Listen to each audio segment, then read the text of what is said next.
Well, thank you everybody for being here for this new experimental format of a Read With Me discussion. I want to start by introducing my co-host, as I'm calling him, although this will be an open conversation, Mr. Seeley, Andrew Seeley. Andrew Seeley was a longtime tutor at Thomas Aquinas College, worked there for 30 years, and taught both my daughters, Lana and Greta, there. That's how we got in contact with each other. And so he completed the TAC curriculum first as a student, and then the entirety of the curriculum as a professor. So that means everything from Aristotle to Aquinas to Galileo to, I don't know how to create Chaucer. You the should know Chaucer. Chaucer and Shakespeare and I don't know. I need to get to the limits of. So yes, he is very well versed in liberal education. He is the co-founder of the Institute for Catholic Liberal Education, the goal of which is to help form teachers for Catholic schools to help provide liberal education in the Catholic schools. He is currently the director of Arts of Liberty, which provides curricular materials for teachers and lifelong learners in the liberal arts. And he is the new founder of the Boethius Institute for Advancement of Liberal Education. So I'm very delighted to have him here to join us. I'm really delighted to be here. A little intimidated, because I have such respect for what you've done and the group that you have together. I've only been able to attend, little bits of the Chanticleer, but I really enjoyed it and followed up on the Zoom recordings afterwards. But I'm really glad to be here and be able to help as much as I can. Well, it's interesting. I appreciate you describing yourself as intimidated, since so many other people who were interested in participating describe themselves as intimidated to participate in this conversation. But one thing I recall you telling me, I don't think you'll mind if I share, that part of what made you excited about discovering the Read With Me curriculum is that you had an intention, which comes up in this chapter, of reading more, but we're finding challenges in following through with that intention, or where to go or how to go about that. So I just thought I'd share that if you felt that way, given the bio that I just presented, we all ought to feel okay about our own intimidation when it comes to literature. So the format for this discussion will be that there are, well, I think I said 10, I think maybe it's 10 plus you and me, Mr. Seeley, so that's 12 active participants. And for those active participants, you've been notified if you are. I want you to feel free to unmute yourself and speak at will. You don't need to raise your hand.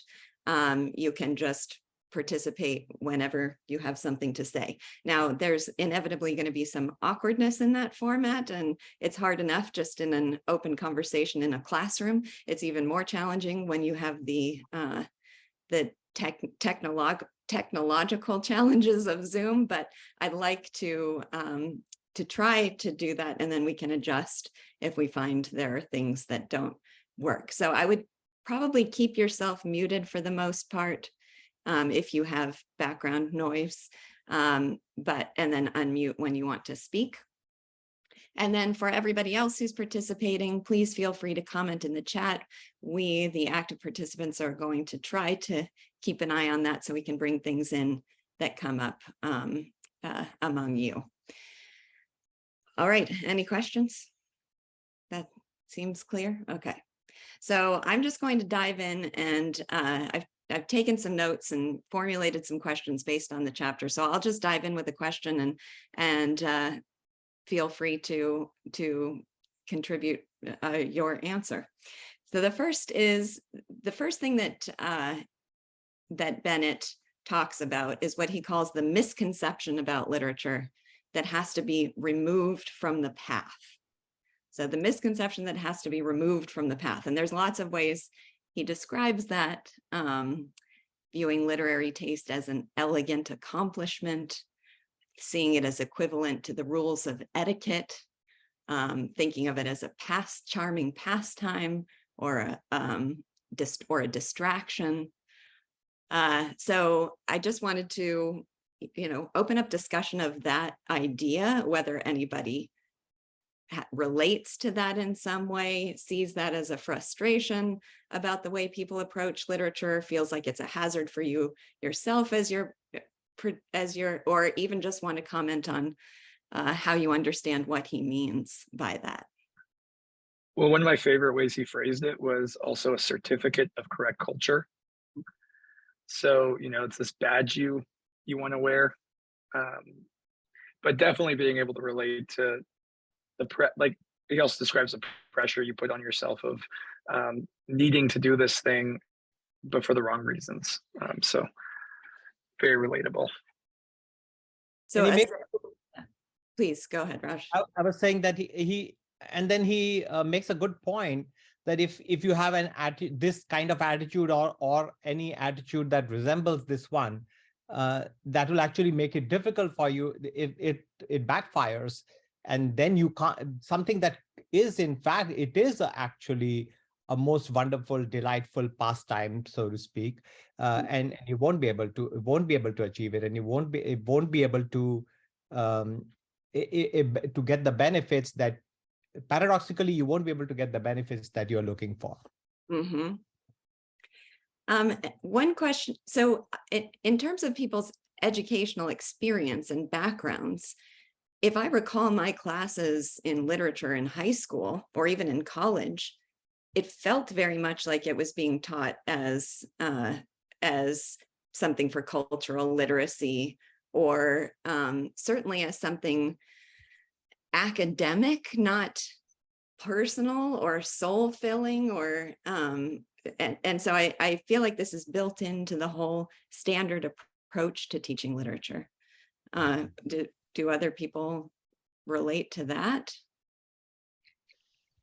I do relate to that, and I've tried to describe myself exactly what it is that we're doing, because when I'm helping people choose literature, so I work with homeschoolers and help them decide what they're going to teach their kids and what resources they're going to use.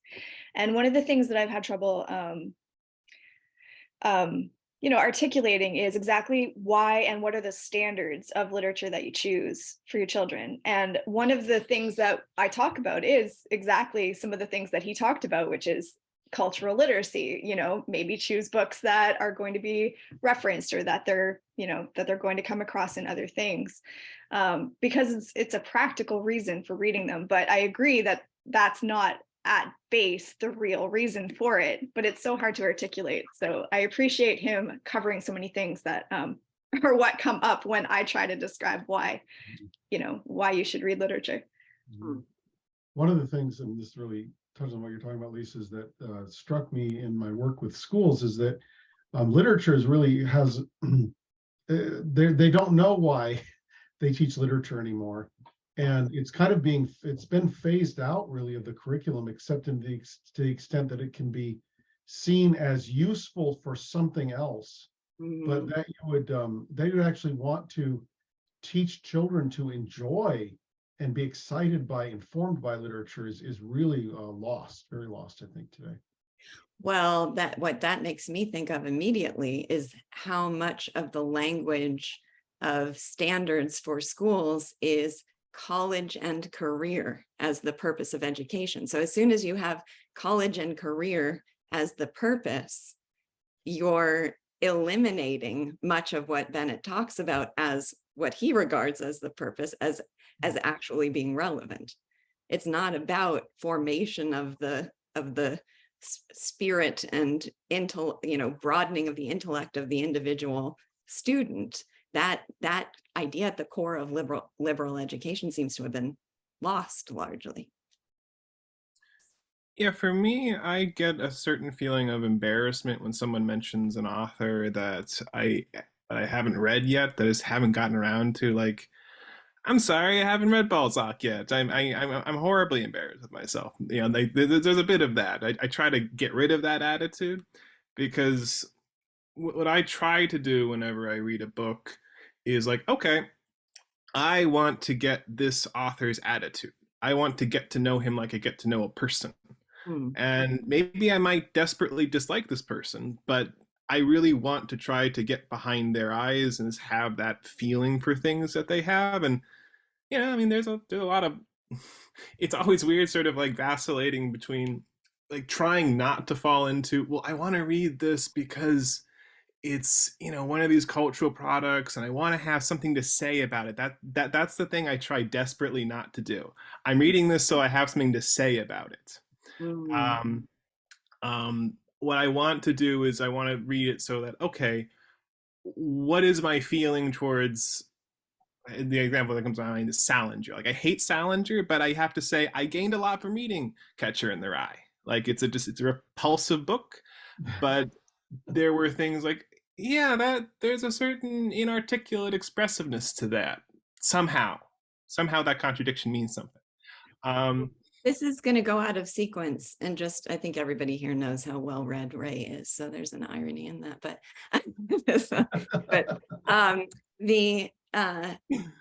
does Bennett's description of the purpose of literature allow for Salinger as part of that development? Now, there's more to say about that as we go along, because he talks later about the standards for selection of what counts as classic. So we could put that off for when he identifies those. But I don't know. It's interesting because so he talks about the misconception, and then he goes into the positive, which is that it's not an accessory. It's the sine qua non of complete living. If you haven't read, you're not born. You're no more alive than a bear in winter if you have not read the classics. And we could interpret those points broadly to include I don't know. I think of Flaubert, because that's what we covered recently. But I don't know, what did people have the sense that those things would fall within the category of helping you to live completely? Well, Let's go, Joseph. I like or to use them as contrast. So, Tess was miserable to read in a lot of ways, but it was also nice to see that opposing worldview and then want to inhabit a different universe. I can't remember Catcher in the Rye enough to comment on it, but and what effect it had. I remember we had a spirited discussion in my high school class about it. But even what I've been enjoying about some of the group discussions we've been doing is they aren't books I would naturally gravitate towards, but they're providing some nice contrast material for the kind of world I do want to live in, and helping fill it out a bit more. Well, maybe to lend some substance to the question I'm asking, there's some phrases that come later. So first of all, I'd really like to talk about his example of literature, about the person who says she's a miracle, as that being the act of creating literature. So I'm really curious to hear what people have to say about that. But so if I skip ahead a little bit, he says that the makers of literature, I knew that one of the challenges of this discussion is that we could pore over every single line in it, and this line cannot be overlooked. Which chapter is it in? This is in chapter 1. He says that the makers of literature are those who have seen the miraculous interestingness of the universe, and that the greatest are those whose vision has been the widest, and that their lives are one long ecstasy of denying the world is a dull place. Now, all of those sound consistent with Tess of the D'Urbervilles. There's nothing dull about the universe in that novel. It's a wide vision and it's miraculously interesting. But he does sometimes talk more about beauty or increasing your capacity for pleasure. So I couldn't tell where he would fall on that question. Go ahead, Molly. Yeah, I think in chapter 2, he's actually arguing that you have to start where you are and not try to jump ahead. And so if you are at Salinger and you find him enjoyable, that's a good place to start. If he's intriguing to you, if he piques your interest, use that as a starting place, and then maybe move back 50 years or move to some related story that has a similar plot, or get ideas from people more experienced that can help you dive deeper than a more genre fiction type of experience. So I think he's accepting the fact that not everyone can jump into One Piece right away, but that might be an end goal after years and years of reading. But he's cautioning you, don't try to start with that, because if it's boring and numbing to you, you're not going to get the pleasure that you're seeking from literature. So don't try to race ahead to that. That One it's thing- a gradual progression. And so I think anything could be a stepping stone to that if you start with what you like first and admit honestly, that is what I like. Hmm. A little funny though, because of when the book or the essay was written, how he says, well, you don't like literature the way you like some of these newfangled writers like Rudyard Kipling. That, of course, you would love. Yeah. I know, One it of the was things that- amazing to compare that to what people are actually consuming to me today. It would be compared to Netflix, Yeah. not to Kipling. One of the things that really struck me in reading these early parts was it's a connection with Aristotle, and Aristotle talks about, as you develop a life of virtue, you have to develop your own judgment, but you're bad at it in the beginning. So how are you going to develop that? Well, you really have to find a model. You have to find somebody you think that's a great person. I would like to model myself on that person. And so then you pay attention to them and you just kind of follow what you see of them and maybe talk with them, but you let them be your judgment for a while until you grow into it. That's, I think, the way he's approaching literary taste as well, is that in the beginning, you don't have taste. So you have to kind of find the people that you think have taste, who really impress you, and say, I would like to develop tastes like they have. What do they recommend? So I think that's something that he's pretty good at saying. That's the beginning of this, is do people that you want to, whose taste you admire, whose vision you admire, do they recommend Salinger? Do they recommend Tessa the D'Urbervilles? Or do they recommend other things? Start kind of with where they are and try to work into that, and then you develop your own judgment, I think. He also, though, yeah, sorry, Ray, go ahead, please. I don't want to go back. I just wanted to, actually, you go, Roger. I wanted to bring it back to an early point Lisa was making. I was just going to say that I did get the sense, though, that Arnold is annoyed with us. He seems angry and has this a bit of a sarcastic tone, right? Like I winced when he said, "You are a bit of a sham." So my concern was only like, I don't want to replace the duty of like I have to develop literary taste, which he admonishes us not to do, and replace it with Arnold's view of the duty. You must read with gusto. You must at night. We don't need to know must anything.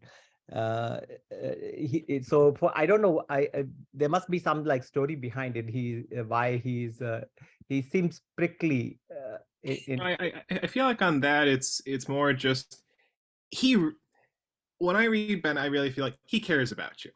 He really loves literature. He really wants you to join this universe. And there's a certain amount of frustration with like misconceptions. But when he says like, oh, you're a little bit of a sham, you're a little disappointed in yourself or whatever, like he's saying that because, look, I really, really want to share this with you.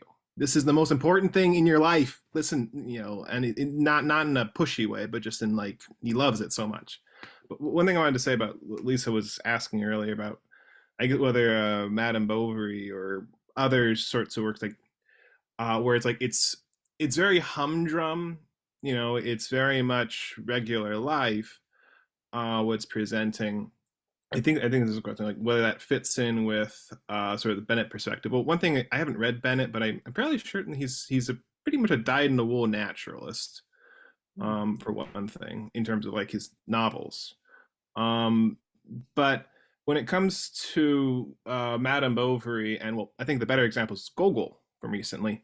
When you read Gogol, like it's very normal sort of people in a certain lens. I mean, idiosyncratic, but it's so loving the details. He's in love with, the way this guy's a hoarder, or that one's compulsively lying, or like the smell of the cabman, or whatever. Like he finds the universe to be infinitely detailed, and it's just wonderful.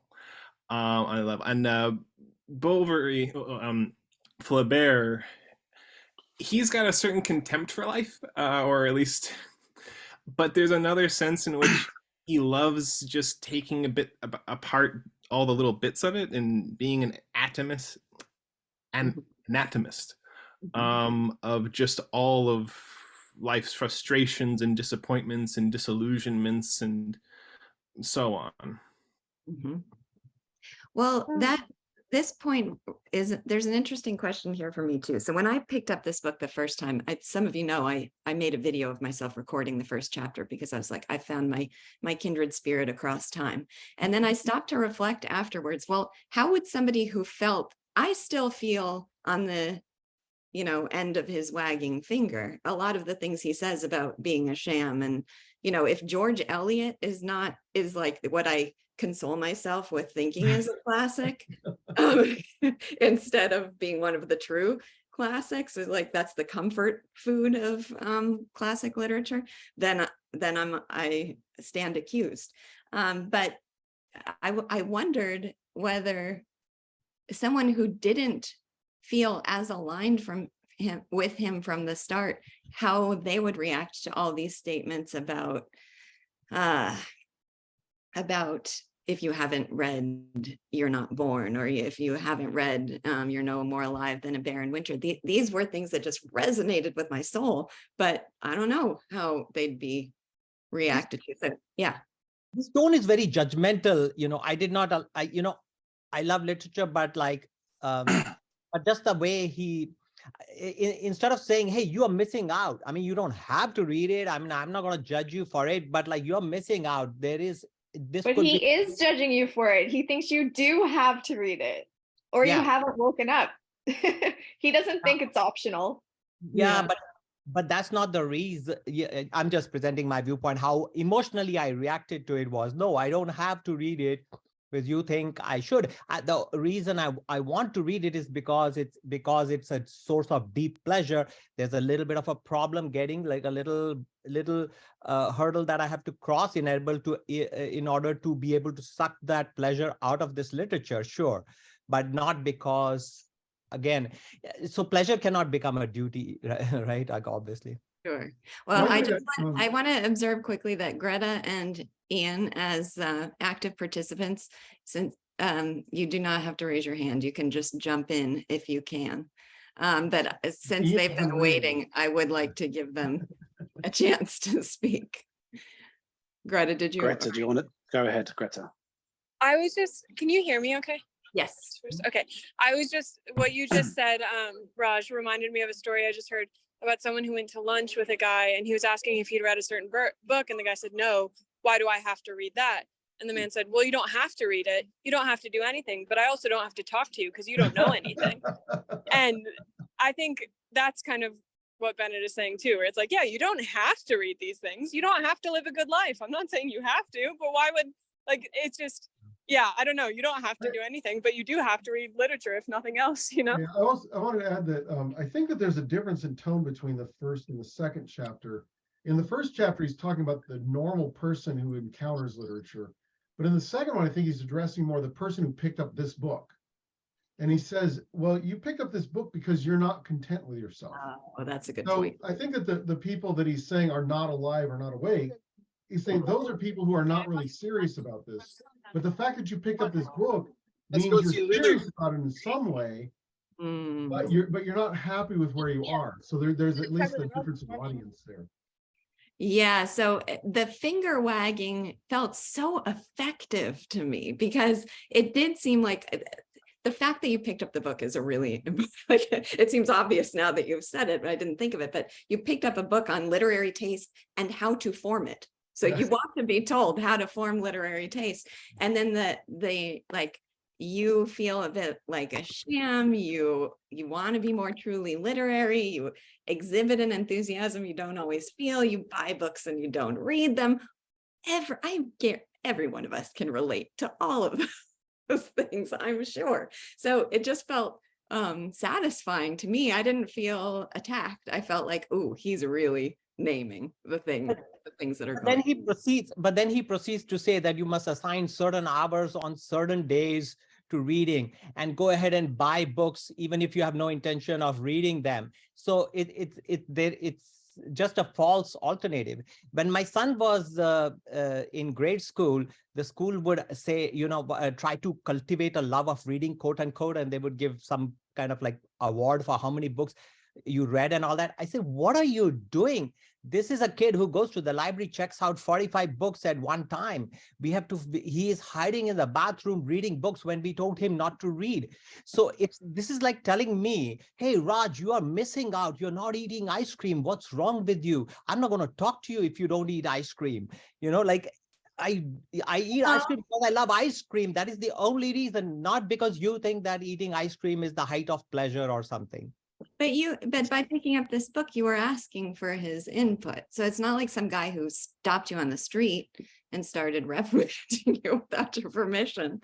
So it does seem like he's tapping into the very reason that you picked up the book. So either you picked up the book because you want to be told what you need to do, like all this, the regulation sounded to me like diet advice, like don't have junk food in your house if you want. It sounded like necessary and helpful tips that I was grateful for. And we're opting into that advice by reading this. Just one way of maybe Saturite. I know. Can we let Ian? I'm sorry, Ian was waiting for so long and graciously let Greta speak first. So Ian, you want to contribute? Yeah. Hi. Being English, I'm not very good at butting into conversations, so sit there dutifully with my hand up forever.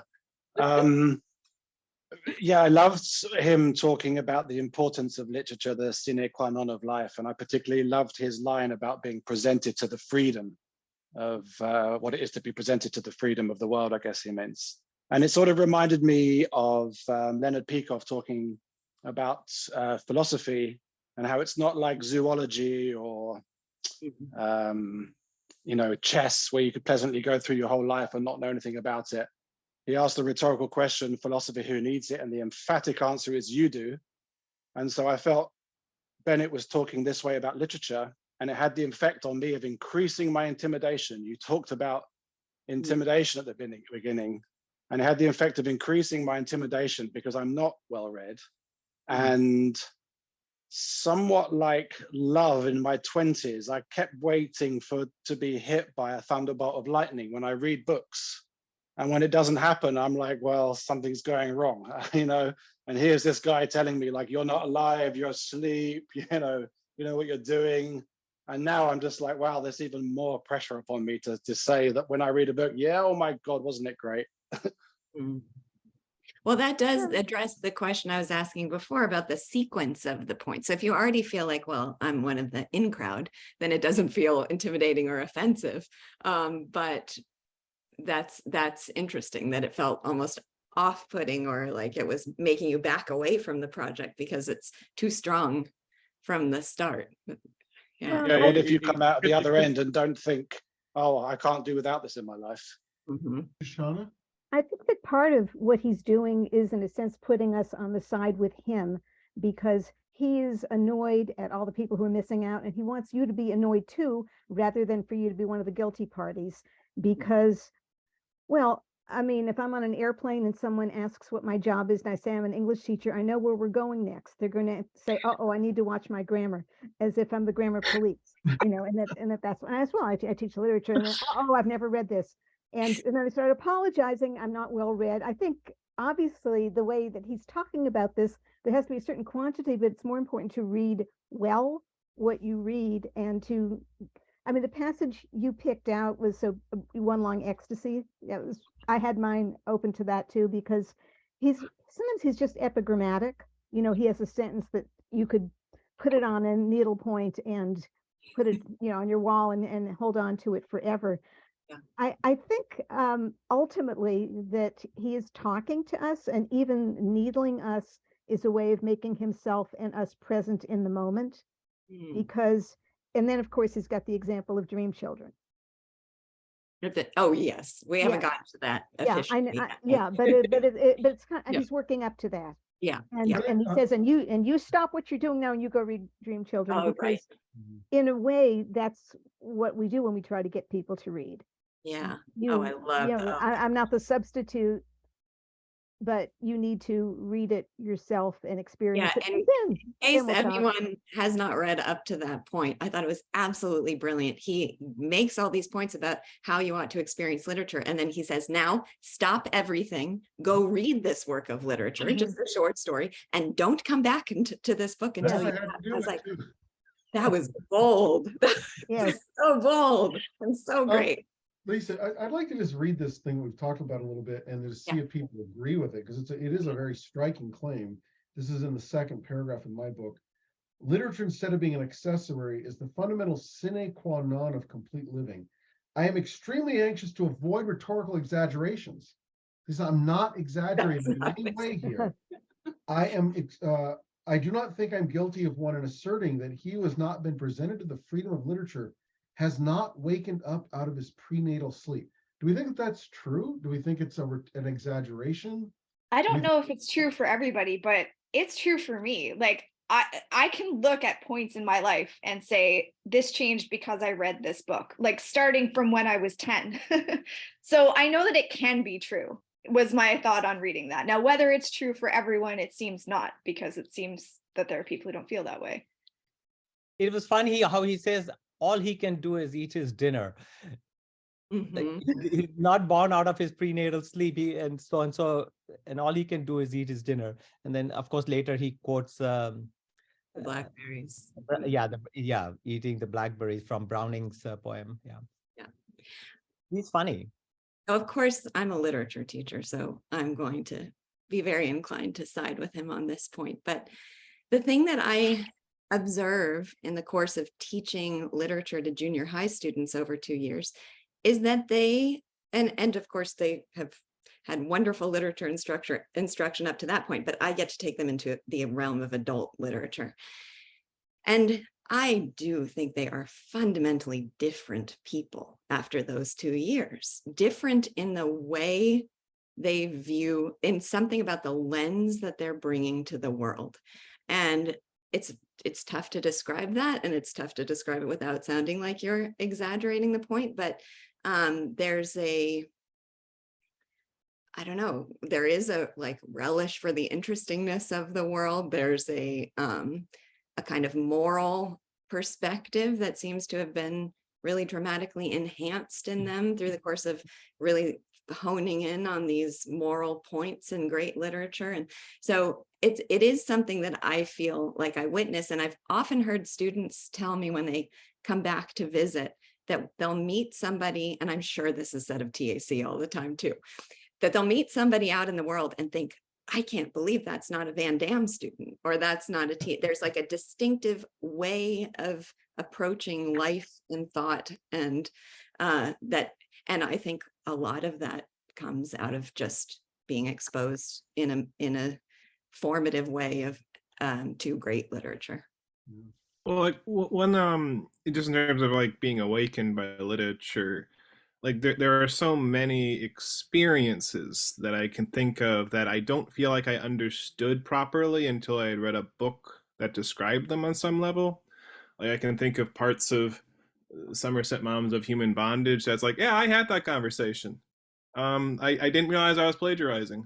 And I remember, I think I forget. I'm getting confused about who said it and which book it was. But I think it was said about H.L. Mencken was saying this about All Quiet on the Western Front, that even the people who fought in the war didn't understand what the war was about until they read it.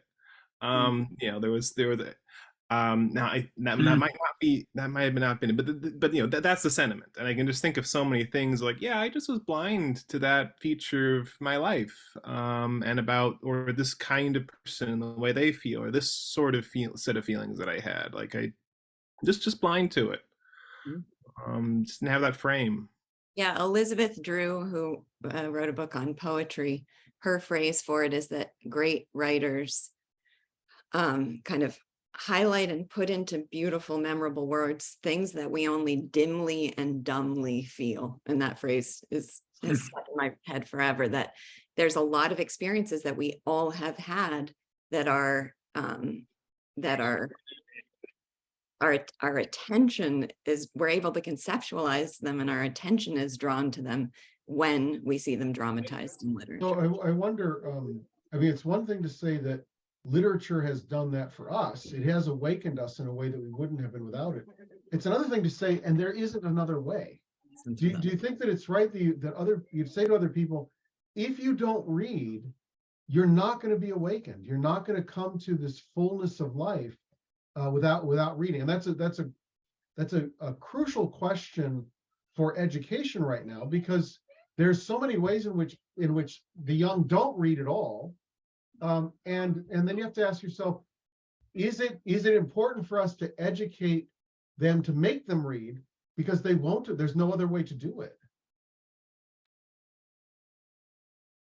I would say, well, this is not a good answer, but another way is through other artistic forms, arguably. You know, like there are certain great films, there are certain, you know, music when you get to understand it, painting, you know, there's other ways, but I think literature is probably just all art forms. That's just the most versatile one. And there's just really something to be said about sort of thinking the way someone else wrote.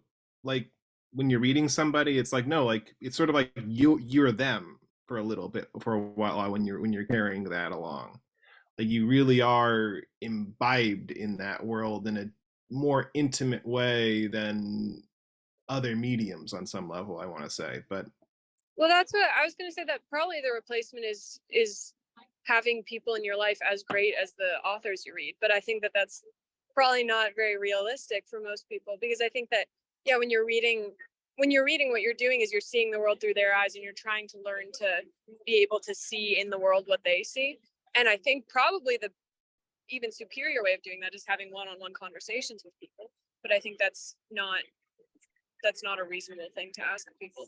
And then you have to ask also, like with stories, what does it being a story add? Because I think that fiction does help more than, like, maybe not more than probably more than nonfiction, but whether it helps in a replaceable way or in a unique way, I'm not totally sure.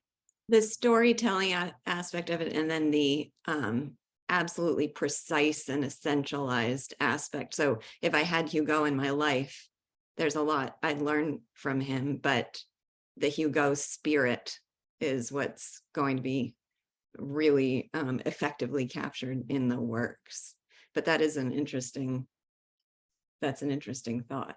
But yeah, the idea that just having good people in your life doesn't seem even plausible, because they might have virtues that you can get to observe, but what the author, the writer is able to do is distill those down and select them for you. So you're even just, it's a game of chance if you're just depending on surrounding yourself with really great people, because you still have to identify what's great about them, or what's vicious about the vicious ones, versus you can go read all these books where they've captured it all for you in essentials. Yeah, I meant, so that's time. I meant good in that way, in that they're the people who are able to essentialize that and talk about that specifically. So it's not like any good people will do. It's like, no, the people who would be writing those books, if you're just talking to them, they're probably going to say similar things. But yeah, like you're not going to have all the, because I have a lot of good people in my life. I don't know if I have any great authors in my life besides the ones I read. But yeah, I see what you're saying about that. I was thinking that if you are awakened and you have this experience, I think one of the things that Bennett is saying is that then you'll want to write about it. So these people that you might be awakened through different people to something, but it's almost like it would be natural for them to be writers, to express that experience in writing. True. I think another aspect of it is that reading is a skill. Like that's as in to be able to focus in on all of the details, and to like really just, induce like, oh, the character did this, this, this, and this. Oh, they're that kind of person. To be able to really just recreate a scene and understand like, well, what's the broader abstract meaning of this situation?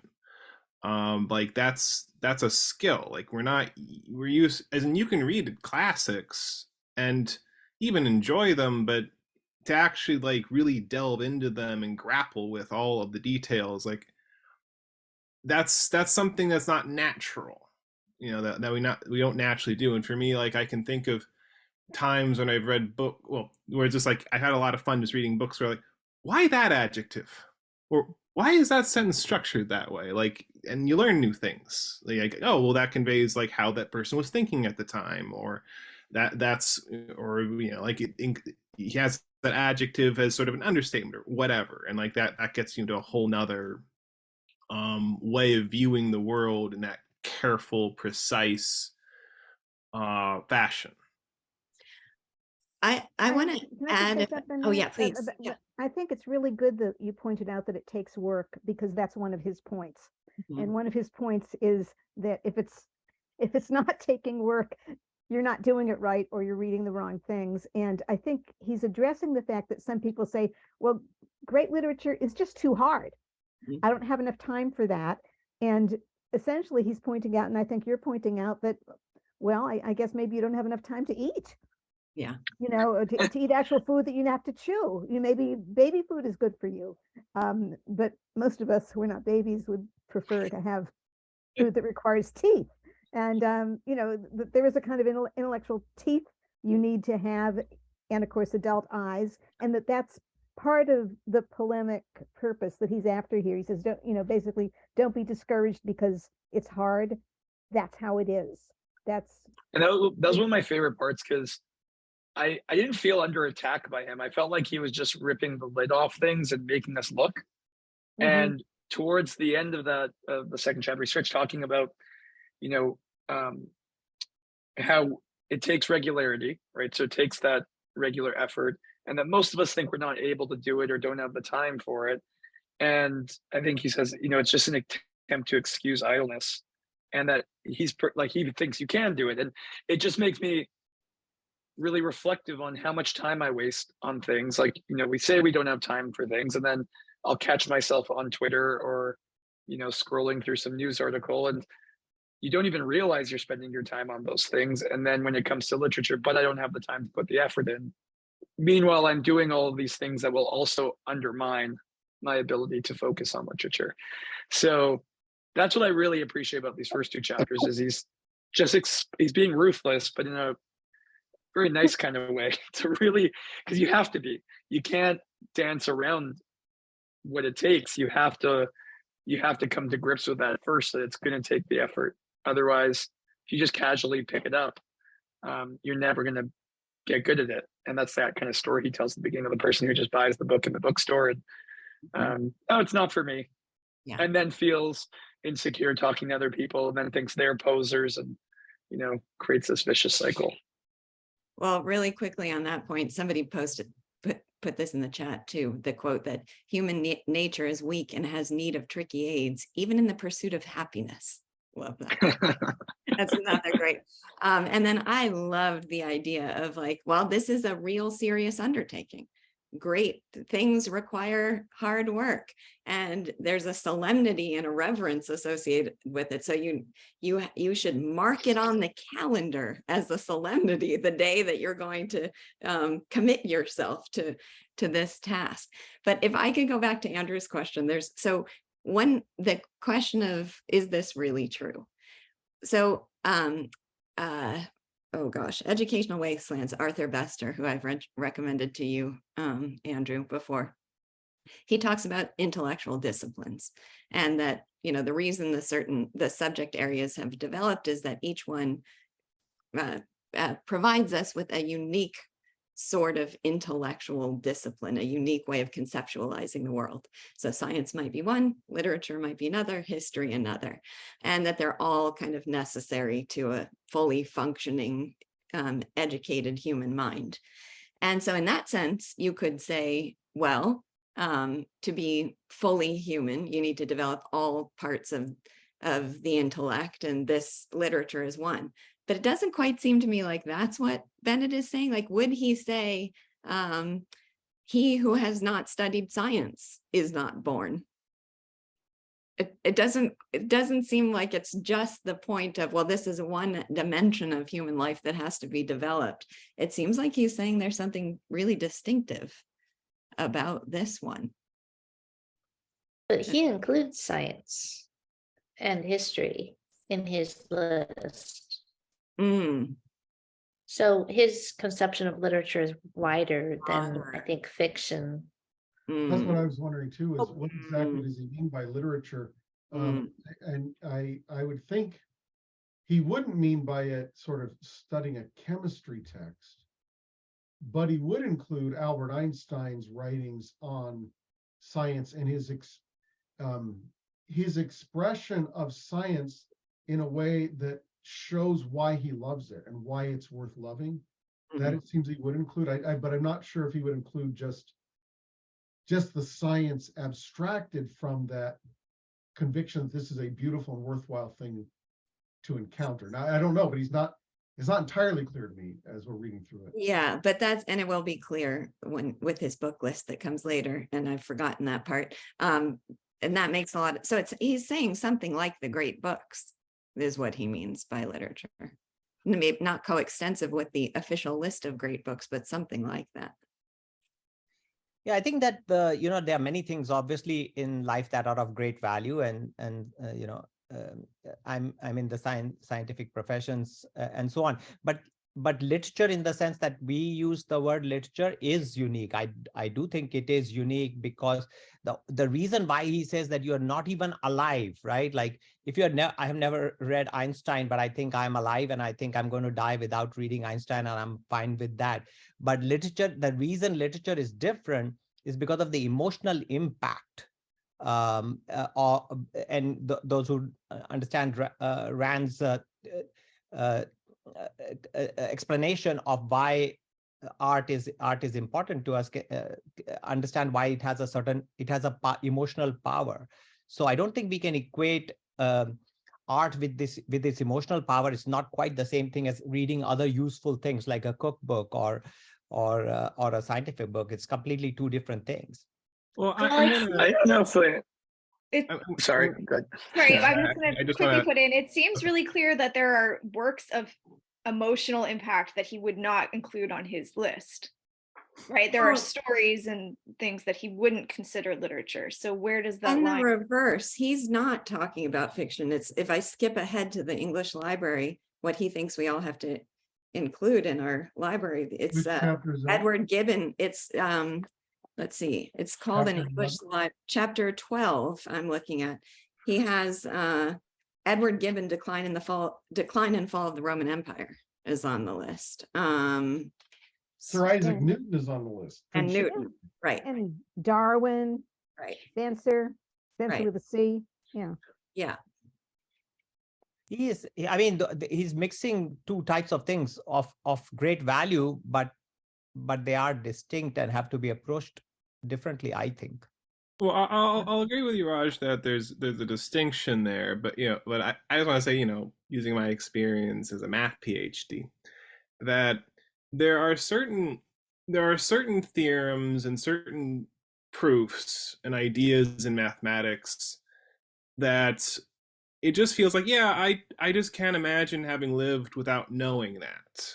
Like, it has like that level of resonance of like grasping, like, oh, so that's what cardinalities are. Oh, that's how the implicit function theorem works, and etc. It's very similar to how Leonard Peikoff describes, how can you go through, after having read certain classics, you just feel like, how could I have lived life without that? And that's very much how I feel about a lot of scientific knowledge, is it has something of that, of I just can't believe there was a time before I knew that about the relativity of simultaneity, you know, or something. That's why I think that, and we haven't really talked directly about it, but the way he describes the person in love who is coming to the point where he's going to express why he loves it. I think you find that in writing and all kinds of different subjects. That's what Isaac Newton is like.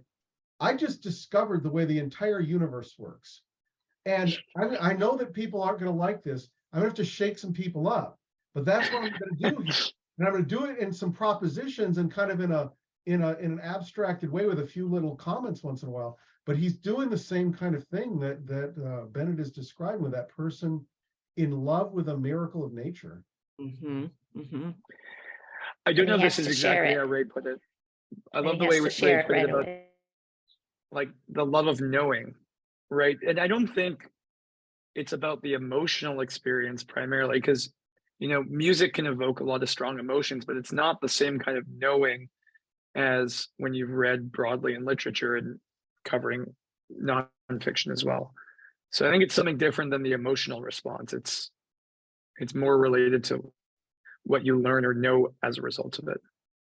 Now I'm Yeah. really stressed out because Ray has wagged his finger and said, you don't really live until you understand the implicit function theory. What was it? Implicit function theorem, or the something of the relative simultaneousness. But I think there's something in that, Raj, about building your own soul, right? That's what he's talking about, is like building your soul. And there's so much literature. Nobody can read even all of his list, really. Not to mention all the other things. Maybe there are some people here who have, I don't know, but I haven't. But it's like, what parts build your own soul? So Ray's read these mathematical things, and that's literature that has built his soul. And, you know, we've all sort of read our little bits, and it's part of what makes us who we are. Well, and there's also the separate question of what we do to remediate our own woefully lacking education, and then what we would ideally set up as an educational system to do the most to give people this experience that would allow them to fully live. So I always like to keep those two things separate, so I'm not too self-punishing, and also trying to look to the future and what could ideally be done. I wanted to say something about, like, Shoshana also and others brought up the issue of, like, it's hard, and if it's not hard, it's not worth doing, and so on. Which seems, which again, like, I'm very averse by personality to the idea of anything being a duty. I always want to, like, why? Like, okay, start with the end. If you want to have this intense pressure of reading something that will stay with you and you'll be thinking about it and will influence how you feel after this then you should do X, Y, and Z. So what I have done with people is, like, you know, there's an Indian poet whom I have loved since before I was 20 years old, which is relatively recently. He's very, very difficult. Ghalib is very difficult to understand for anybody. And how I have motivated some people is, I said, okay, yeah, but this poem, one time I agree, you have to put in an effort to understand what these words mean and then what he's saying, just once. But just think of it. After that, for the rest of your life, you can recite it, you can reread it, you can recite it in your mind, you can share it with other people. So this little bit of effort is worth it. Not because the effort is like something like lifting weights or something, but it's just an obstacle. I'm not glorifying the fact that it's hard or something. It's just unfortunate. If you want to read Shakespeare, yeah, you'll have to go through a little bit of pain, a little bit of discomfort, you know, just think of it. It's just once, like, once you've understood those words, you bought a book that explains some of those words and you've read it a few times. Now you can enjoy it over and over for the rest of your life. I want to actually agree or add to that point you're making of, I'm very averse to, like, doing things that cause me suffering. I'm a very indolent person when it comes to those sorts of things. And I'd say what's really great, it doesn't have to be that way. And I think, like, when you have, like, a good teacher, like, I think probably, like, you know, like being in Lisa's class, or being in Andrew's class, it's like, yeah, that probably just be fun. Like, you know, there's some effort, there's some challenge, but, you know, like, there's so much motivation there, like, there's so much back and forth. And I can remember when I read The Fountainhead again in college, and someone else I was reading it with was reading for the first time, I just remember sitting down for like 4 hour stints, going back and forth to different chapters and connecting different things that had been said, and just having so much fun that I remember talking so fast, or that I think I got lightheaded at a certain point. So it doesn't have to be miserable. Like you can analyze things, and that can just be, it's a challenge. Yeah. It's a challenge, but challenge does not equal pain. Right. Well, And quickly, I want to just say that Andrew has to leave in 5 minutes, and I do too. I'm in a Las Vegas hotel, and checkout is at noon. So I think I can get away with 5 more minutes. I was hoping that the feeling of this conversation would be that I really did not want it to end at 12:05, and that has been a success in my book. So I think next week we'll probably both have a little more time. I won't speak. Okay. So next week we'll be able to talk maybe for more like an hour and a half, but today we have to end in 5 minutes. But I just want to say quickly that, Raj, I find it interesting that you saw any sense of duty in this chapter at all. I didn't see the finger wagging as saying you must do this against your own inclinations. I mean, he said, I read that quote about the human nature is such that we need tricky aids, even for the pursuit of our own happiness, for something that is really going to change your life and awaken you and be serving in the greatest kinds of pleasure.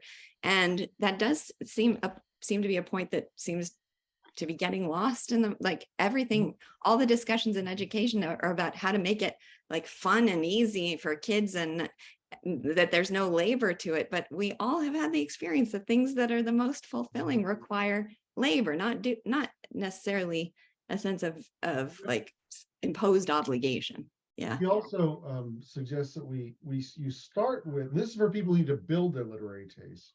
Mm-hmm. You start with things that look interesting to you, as long as they have the imprimatur of critical people saying this is worthwhile.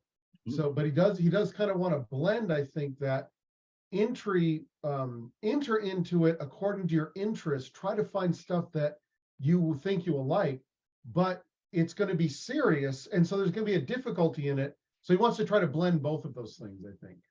Mm-hmm. Yeah, when I read this the first time, I really appreciated the endorsement to follow paths.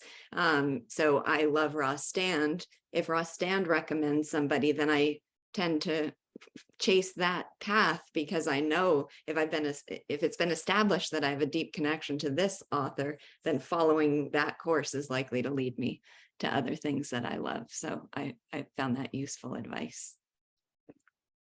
Well, last question for 3 minutes. I just have one comment. Yeah. You said that he seemed to be disparaging George Eliot, but he put her on the list. She's on the list, but Yeah, she's yeah. the one you take comfort in. Oh, I actually Yeah. enjoy that Yeah. one. Yeah. Yeah. Yeah. So I think, and also he didn't have Middlemarch on the list, which might Okay. mean he didn't know it. Oh, interesting. In which case, just he saying. didn't know. He didn't Yeah. know the most important thing. We need to talk to you about that, Arnold. But Interesting. I noticed he just had the early ones. Yeah. Okay. All right. Well, I guess we should wrap it up since I need to be kicked out of my room. But I am very much looking forward to the next conversation. I'll send out an assignment. I forgot to prepare that prior to the session, so I'll send out an assignment to everybody for next week. Thank you so much, everyone. And please let us know. Please let us know what you thought about this new format. Feel free to shoot. Please send me an email. Yeah. All right. Thank you all. Such a pleasure. Thank you. Thank you. Thank you.